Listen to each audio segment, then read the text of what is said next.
Hello and welcome to the Current Affairs MCQ series of Drishti IAS, and today's session is about important MCQs which were in the news. So first of all, we are going to discuss previous day question, and the previous day question is regarding the large language models. Consider the following statement.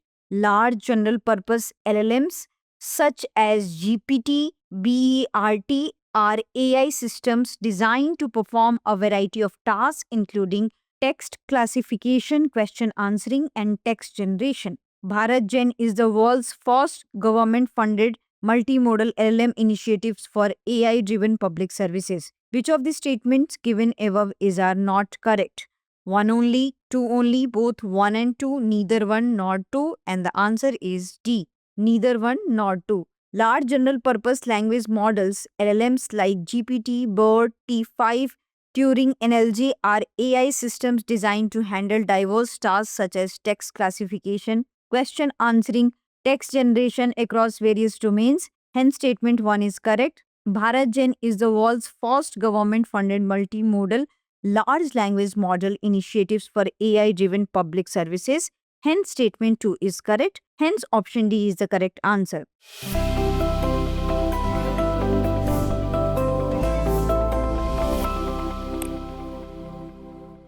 As you already know that Drishti IS is in the Noida, so we have ISGS Foundation Prelims plus Mains course offline batch. So for English medium, we have date, the class will begin by 7th May, and in Hindi medium, the class has already begun. So if you want to take admission, you can call us on 87501 87501. Coming to the question 1, regarding the Solid Waste Management Rules 2016, consider the following statements. These rules replace the municipal solid waste management and handling rules of 2000 and focused on segregating waste at the source. The biodegradable waste should be processed, treated, and disposed of through composting or biomethanation within the premises as far as possible. Manufacturers of disposable products like tin, glass, plastic packaging must financially assist local authorities in establishing a waste management system. How many of the statements given above are correct? Only one, only two, all three, none. And the answer is C. Solid Waste Management Rule 2016. These rules replace the Municipal Solid Waste Management and Handling Rules 2000 and focused on the segregation of waste at source, the responsibility of the manufacturer to dispose of sanitary and packaging waste, user fees for collection, disposal, and processing from the bulk generator. Hence, statement 1 is correct. The biodegradable waste should be processed, treated, disposed of through composting or biomethanation within the premises as far as possible. Hence, statement 2 is correct. Manufacturers and brand owners of disposable products like tin, glass, plastic packaging must financially assist local authorities in establishing a waste management system. Hence, statement 3 is correct. So, option C is the correct answer. Coming to the question 2, which of the following best describes the implication of a sector being designated as infrastructure? It leads to the immediate privatization of services within the sector. It is subject to increased taxation to fund social welfare programs. It receives preferential treatment in terms of financing, taxation, and regulatory framework. D. None. Answer is C. Infrastructure status is a government designation granted to specific sector to encourage their growth through favorable financial, tax, and regulatory policies. It is typically applied to sectors considered essential for economic progress and societal well-being, such as transportation, energy, telecommunication, and water supply. The goal of providing infrastructure status is to stimulate investment, promotion, innovation, and ensure the effective delivery of crucial services to the public. This designation highlights the importance of infrastructure development in promoting sustainable growth, resilience against the challenges like urbanization, climate change, technological progress. Hence, option C is the correct answer. Coming to the question 3, consider the following statements. Statement 1, National Forest Policy 1988 emphasizes that 33% of the geographical area should be under forest or tree cover. Statement 2, as per the India State of Forest Report 2023, Madhya Pradesh has the largest forest cover by area following the Arunachal Pradesh and Chhattisgarh. Which of the following is correct in respect of the above statements? Both statement 1 and statement 2 are correct, and statement 2 is the correct explanation for statement 1. Both statement 1 and statement 2 are correct, and statement 2 is not the correct explanation for statement 1. Statement 1 is correct, but statement 2 is incorrect. Statement 1 is incorrect, and statement 2 is correct. Answer is B. National Forest Policy 1988 emphasizes that 33% of the geographical area should be under forest or tree cover. Hence, statement 1 is correct. As per the India State of Forest Report 2023, forest and tree cover is 25.17% of its geographical area, with forest cover at 21.76 and tree cover at 3.41%. Madhya Pradesh has the largest forest cover by area, spanning 77,073 square kilometer, followed by Arunachal Pradesh with 65,882 square kilometer and Chhattisgarh with 55,812 square kilometer.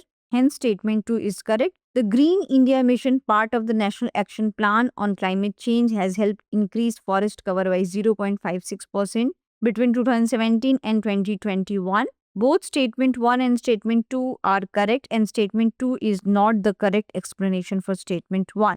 Hence, option B is the correct answer. Coming to the question 4, the Alag Committee, Lakdawala Committee, Tendulkar Committee and Rangarajan Committee are often seen in the news in the context of environmental reforms, education policies, agricultural reforms, poverty measurement. And the answer is D. The Alag Committee, Lakdawala Committee, Tendulkar Committee and Rangarajan Committee are expert panel established by the Government of India to review and improve the methodology for measuring poverty in the country. Each committee introduced new criteria and approaches to better reflect the changing consumption patterns, needs and living standard of the Indian population. Alag Committee 1979 defined the first official poverty line in India based on minimum calorie intake and associated expenditure. Lakdawala Committee 1993 updated poverty estimation using calorie norms, consumption baskets from Consumer Price Index. Tendulkar Committee 2009 shifted poverty measurement to overall consumption including health and education expenses. Rangarajan Committee 2014 proposed a higher multidimensional poverty line considering food, health, education and basic amenities. Hence, option D is the correct answer. Coming to the question 5, consider the following statement. Gross domestic product measures the total monetary value of all final goods and services produced in a country within a specific period purchased by the final user. The gross value added GVA of a sector is the value of output minus its intermediate inputs, with the value added distributed between labor and capital. If the taxes earned by the government are more than the subsidies it provides, the GDP will be the higher than the GVA. How many of the statements given above are correct? Only one, only two, all three, none, and the answer is C. Gross domestic product measures the total monetary value of all final goods and services produced in a country within a specified period purchased by the final user. Hence, statement 1 is correct. The gross value added of a sector is the value of output minus its intermediate inputs within the value added distributed between labor and capital. Hence, statement 2 is correct. If government taxes exceed the subsidies it provides, the GDP will be the higher than the GVA. Hence, statement 3 is correct. Hence, option C is the correct answer.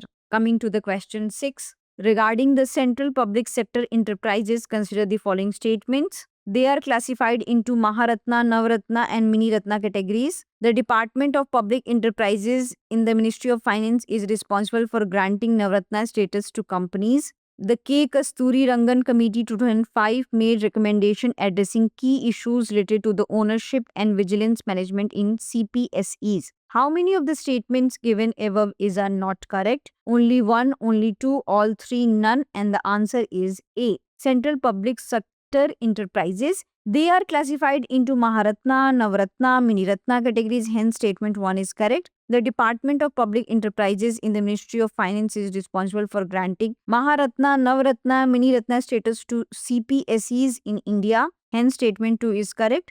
The 2005 Sen Gupta Committee, also known as the Ad Hoc Group of Experts, submitted their report in April 2005 containing recommendation on broad issues relating to ownership, power of CPSEs, audit of government companies, Article 12 of the Constitution of India, parliamentary accountability and vigilance management in public sector enterprises. Hence, statement 3 is not correct. That's why option A is the correct answer. Coming to the question 7, which of the following releases the Fiscal Monitor and Fiscal Stability Report? International Monetary Fund, World Bank, Bank for International Settlements, World Trade Organization. And the answer is A. The IMF Fiscal Monitor and Financial Stability Report released in April 2025 has expressed grave apprehensions over the impact of the US trade policies. This comes on top of repeated IMF warnings in the past on elevated global debt. The US, India, and other countries have been taking steps to bring their respective debt down in the post-COVID years, but the ongoing geoeconomic turbulence, which can disrupt investment, supply chains, finance, labor, and technology flows, is set to deliver a setback to such efforts. Hence, option A is the correct answer. Coming to the question 8, which of the following are features of the basic structure of the Constitution? Supremacy of the Constitution, secular character of the Constitution, federal character of the Constitution, welfare state, socio-economic justice. Select the correct answer using the code given below. 1 and 4 only, 2 and 3 only, 1, 2, 3 and 4, and the answer is D. The basic structure doctrine introduced by the Indian judiciary in the Keswanand Bharti case 1973 asserts that Parliament cannot alter certain fundamental features of the Indian Constitution even through Article 368 amendments. Though the specific elements of the doctrine may evolve, commonly recognized features include the supremacy of the Constitution, the rule of law, the supremacy of the Constitution, the secular character of the Constitution, the federal character of the Constitution, the welfare state, socio-economic justice. Hence, option D is the correct answer.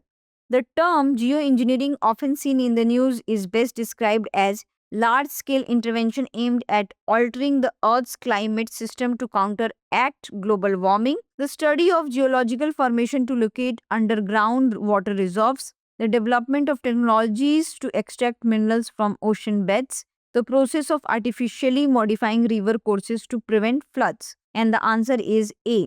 Geoengineering refers to a large-scale interventions aimed at altering the Earth's climate system, more specifically solar radiation management, to counteract the effects of global warming. It primarily involves two approaches, namely solar radiation modification (SRM) and carbon dioxide removal. Hence, option A is the correct answer. Coming to the question 10, regarding the Great Nicobar Island, consider the following statement. It is the southernmost and largest of the Nicobar Island. It is sparsely inhabited patch of the mainly tropical rainforest in the southeastern Bay of Bengal. Indira Point, India's southernmost point, lies on the island. How many of the statements given above are correct? Only 1, only 2, all 3, none, and the answer is C. Great Nicobar Island Project.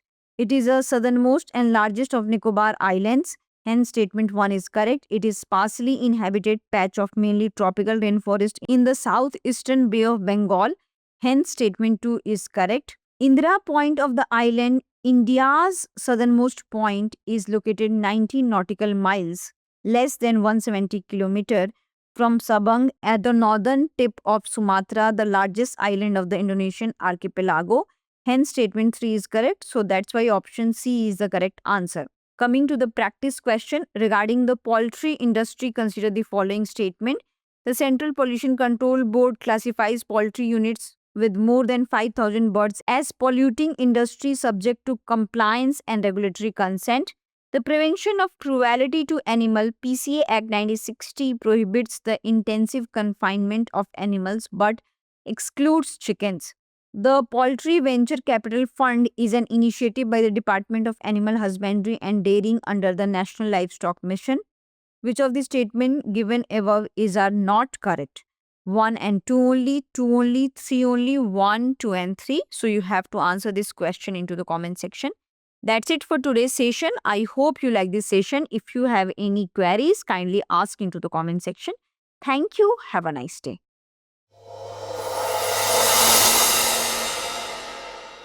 For more informative content, like, share and subscribe, and do not forget to press the bell icon to get the notifications.